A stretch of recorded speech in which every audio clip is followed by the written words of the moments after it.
Morning, everyone. Welcome back. How's everybody doing this morning? Okay? Doing good, thank you. Very good. Thank you. All right. Let me get started here. So, for today's talk, I use the following references in the Buddha's Words, edited and translated by Bhikkhu Bodhi. Two articles from Tricycle. One is, oh, I've got an echo. The End of Suffering by Joseph Goldstein, winter 2013, and the Buddha's Noble First Teaching by Julku Thronda Rinpoche from May 2002, and also Gil Fronsdale's Dharma Talks on the Third Noble Truth of the Cessation of Suffering on Auto Dharma. So, So just to bring us back up from where we've been, we discussed the first noble truth, the noble truth of dukkha or suffering, on Monday. We talked about the task for that noble truth, which is to deeply and fully understand one's own suffering by really being present with it. And from that connection with our own suffering, we develop the heart of compassion, which we then can offer and are able to extend to ourselves and extend it fully to others who are suffering. Then yesterday, Peg spoke very clearly about the second noble truth, samudaya, the noble truth that the origin of suffering is craving, and that the task associated with that noble truth is for craving to be abandoned.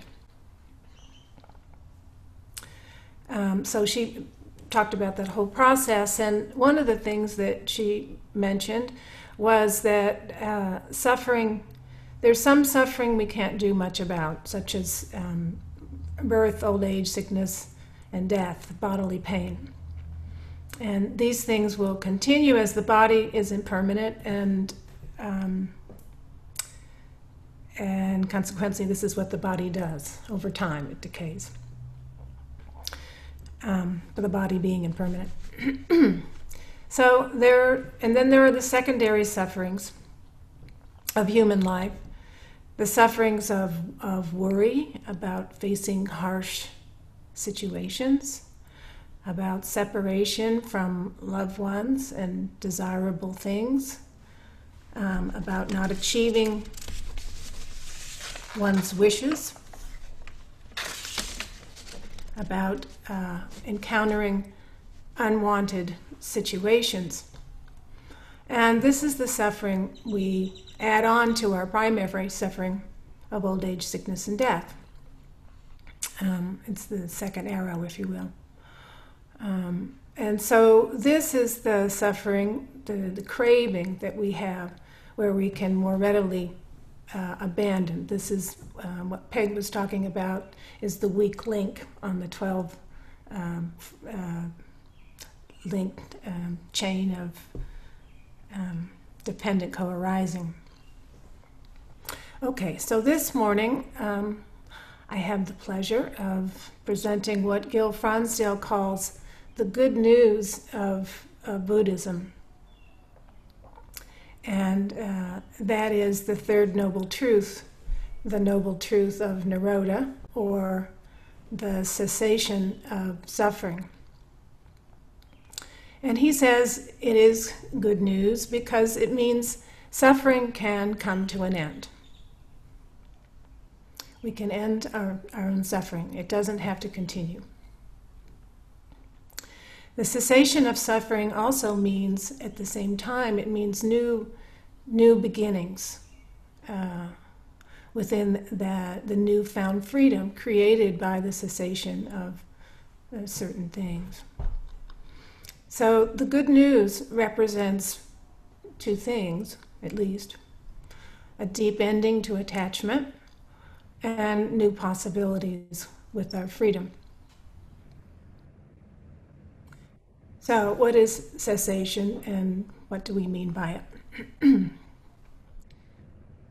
So, first we'll look at what the Buddha said.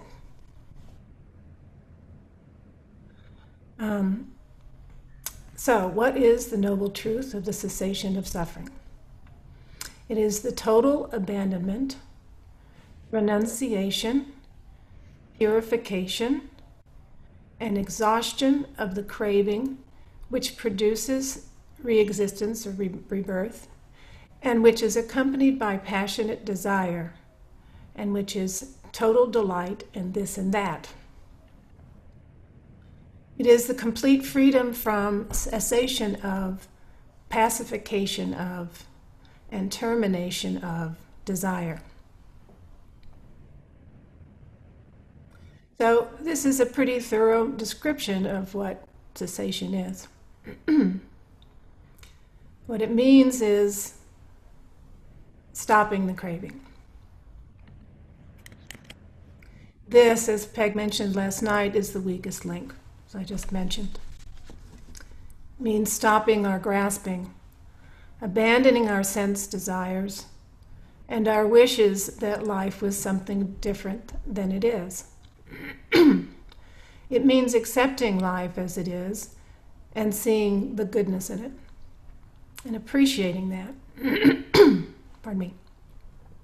Appreciating this life that we have. It means stopping the self-centered dream and seeing the true nature of reality, seeing our interconnectedness with all living beings, and that what affects one person affects us all. It means understanding impermanence as the natural state of phenomena, and that impermanence is suffering.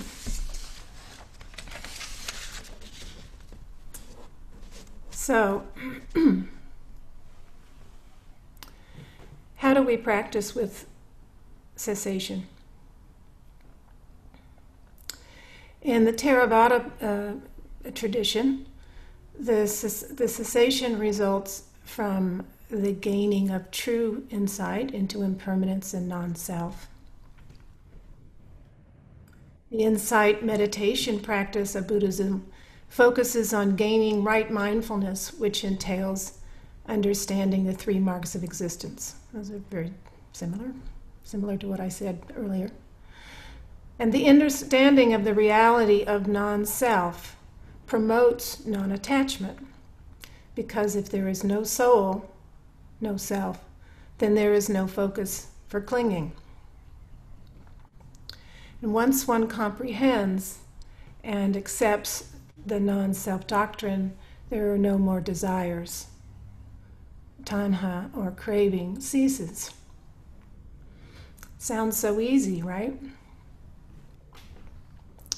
So the absolute goal here, in terms of Theravada and the insight meditation, is the attainment of nirvana, or cessation of both suffering and the cause of suffering.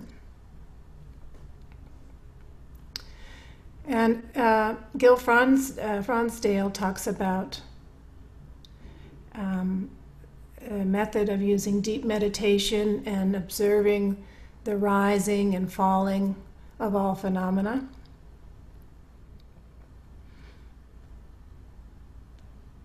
And just letting it be what it is as we watch. We watch the flow, become part of the flow. And the inconstancy, impermanence, inconstancy, as he likes to say, of everything, being present to it, and the experience of the disappearing and appearing of phenomena.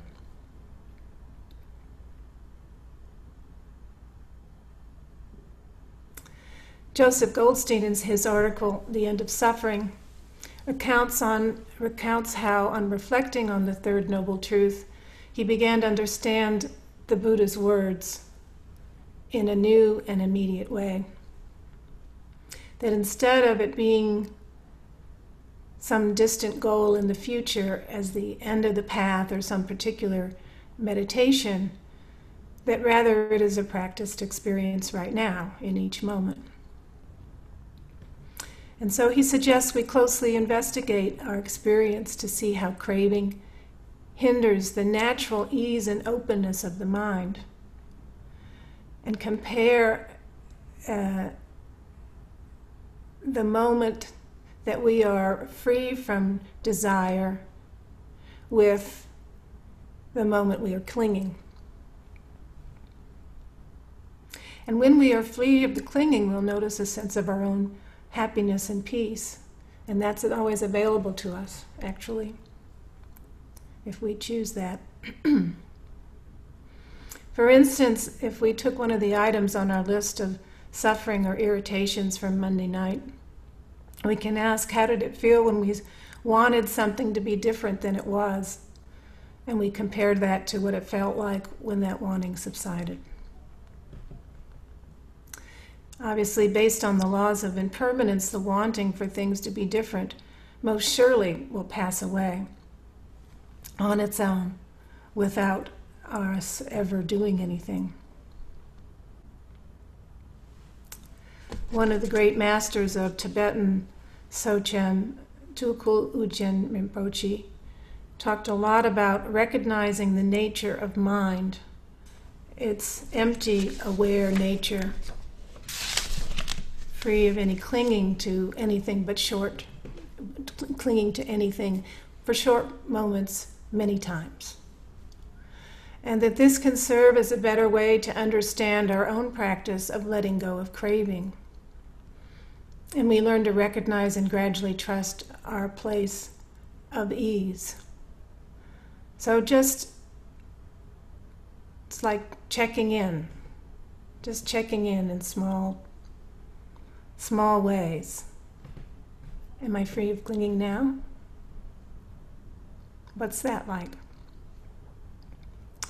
Another practice is focusing on the drawbacks of the conditioned experience.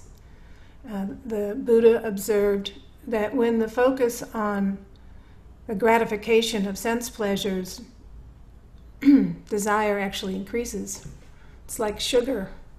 When we eat sugar, it's been my experience anyway, I desire it more.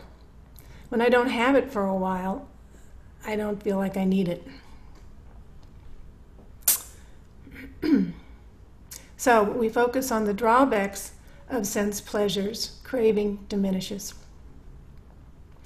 How often do we pay attention to whether we are deconditioning craving or conditioning it? What are we actually focusing on? Which aspect?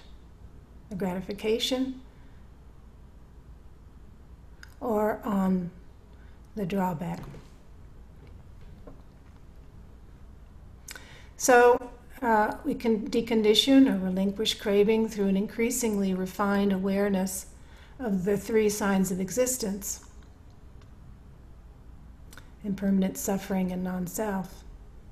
The more clearly we see this impermanence, as we've been saying all along since the first day, as we clearly see the impermanence of all experience, the more we understand for ourselves the unreliability and ultimate unsatisfactory nature of all phenomena. And through sustained, wise attention, we understand more deeply the selfless, impersonal nature of this whole unfolding process called life. Nothing lasts long enough to be considered a self. This is another drawback or danger of conditioned experience. The upside of this, however, is that the fact that conditioned and phenomena are unsatisfying makes us more motivated to awaken. Seeing these characteristics become the cause and condition for liberation. If there is no danger, there is no enchantment, says the Buddha. No disenchantment.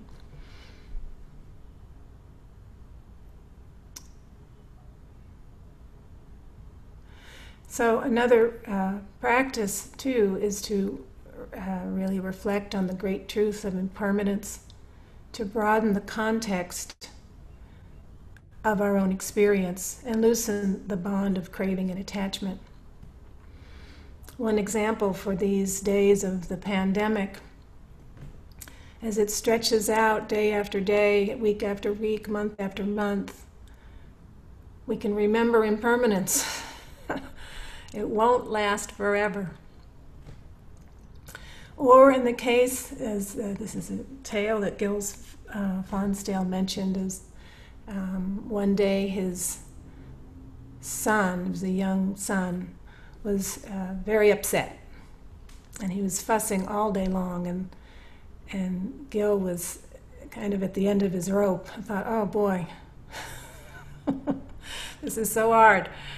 And his wife gently said to him, he's having just one of those bad days. And Gil said that this helps so much to think of it that way. This is just one of those bad days. It's not permanent. It comes and goes. And in that way, one can remember that this doesn't happen all the time, and you can loosen up any sort of drama around it. So in short, there are many methods and techniques for practicing the nature of ultimate freedom among the various Buddhist traditions. But it's clear that it's universally understood that what frees the mind is liberation from self-clinging.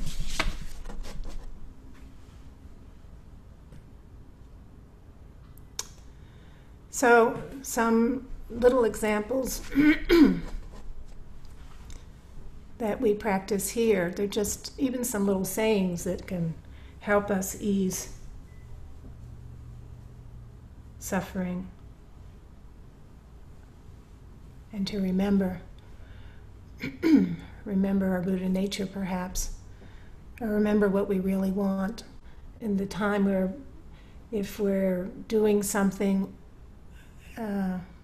we have some sort of craving. Let's say it's food. And we notice that craving arising. And then if we can just remember that it's not good for me, it's just remember the outcome that you really, what's your real want. And with that, you can let go of the craving. It doesn't have to be a harsh thing. It's just remembering what you really want.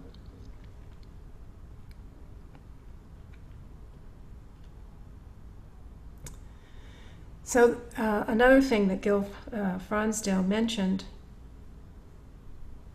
that is very interesting. He was talking about in a normal experience, not even in meditation, we notice things, or we see some things out of the corner of our eye, and that say we're walking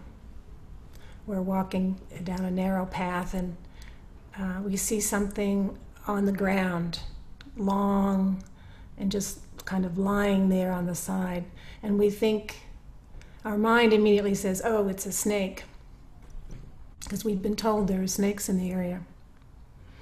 And as we approach, we see that actually, in fact, it's a stick.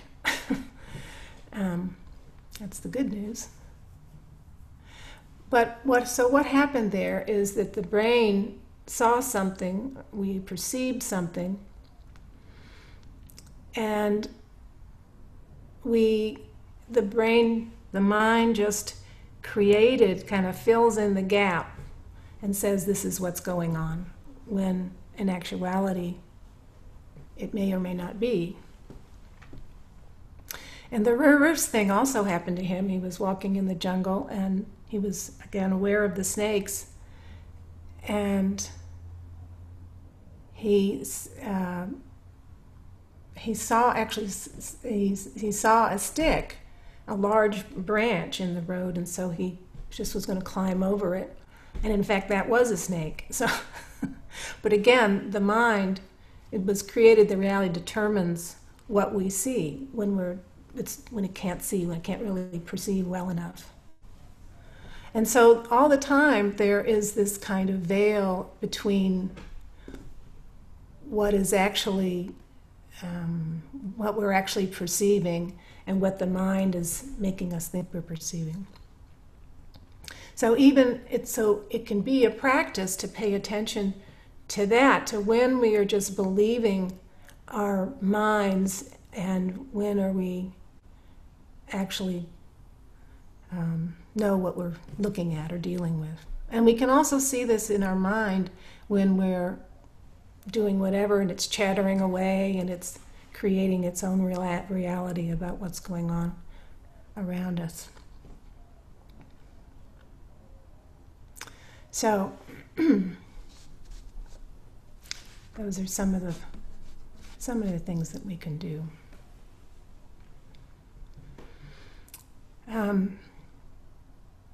Of course, there's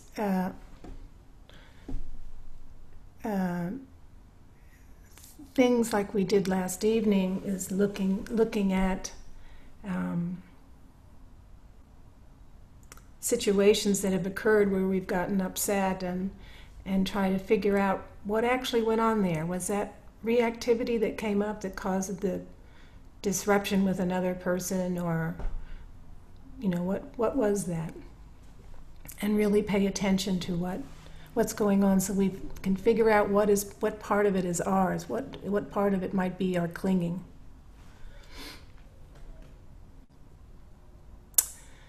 So, lastly,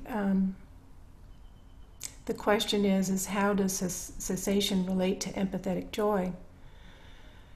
And first of all, what is empathetic joy exactly? Empathetic joy, or mudita, is typically defined as the joy that arises when one witnesses or is made aware of another's happiness or good fortune, or when they experience freedom.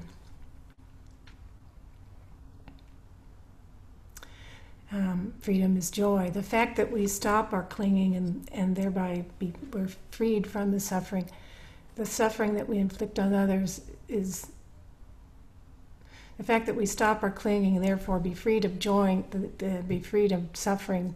Joy arises in us, and in addition, it arises with other people. We can have that when we spend time with other people. It has an impact on them. And the converse, if we spend time around people who have sympathetic joy or have joy, and then we can feel our own sympathetic joy for their good fortune.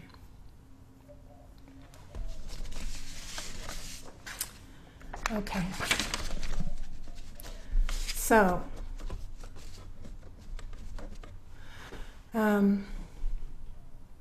in conclusion, this is the third noble truth of the cessation of suffering, and it entails a complete cessation, complete sensation and freedom from desire. And our understanding, and then the actual practice, there are many practices that we can do to obtain this cessation, that it is possible. The good news, we have the good news today, that it is possible to be free of suffering and have cessation from suffering. So, are there any questions or comments?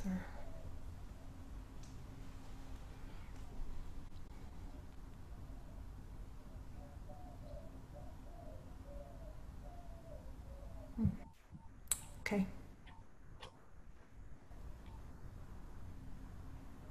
I think folks are muted, so they can't respond. Oh, okay.